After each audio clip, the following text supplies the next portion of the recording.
اعوذ باللہ من الشیطان الرجیم، بسم اللہ الرحمن الرحیم۔ اچھا، آج میں نے آپ کے ساتھ ڈسکس کرنی ہے بڑی خوبصورت یہ پورشن ہے قرآن کریم کا، سورہ شعراء ہے اور اس کی آیت نمبر 75 ہے، چیپٹر نمبر 26 آیت نمبر 75۔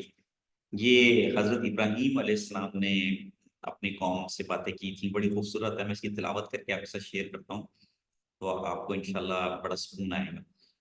اعوذ باللہ من الشیطان الرجیم، بسم اللہ الرحمن الرحیم۔ قال افرأيتم ما كنتم تعبدون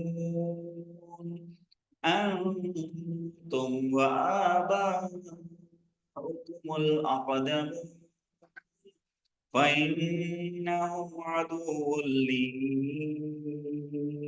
إلا رب العالمين الذي خلقني فهو يهدين والذي هو يطعمني ويسقين وإذا مرضت فهو يشفين والذي يميتني ثم يحيين والذي أتبع أن يغفر لي خطيئتي يوم الدين رب هب لي حكما وألحقني بالصالحين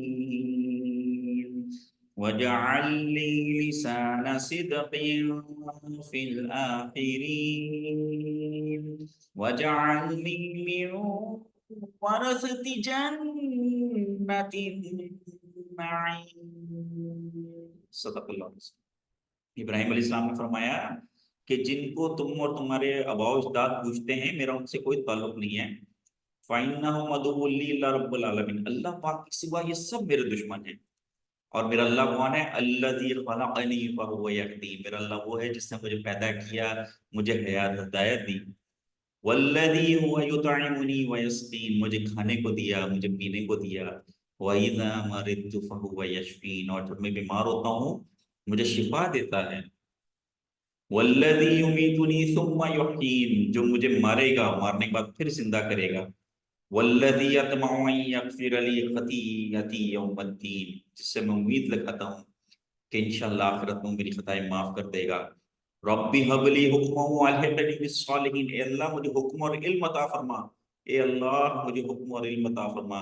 وجعل لی لسان صدق فی الآخرین، اور میرے بعد میں آنے والوں میں میرا اچھا تذکرہ، اچھا ذکر چھوڑیے گا۔ وجعلنی من ورثۃ جنت النعیم، اور مجھے جنت نعیم عطا کیجیے گا۔ تو میرے لیڈرز، آپ نے یہ دعا لازمی کرنی ہے، بڑی خوبصورت دعا ہے، تو یہ دعائیں آپ نے اللہ سے مانگنی ہیں۔ جزاک اللہ، تھینک یو سو مچ۔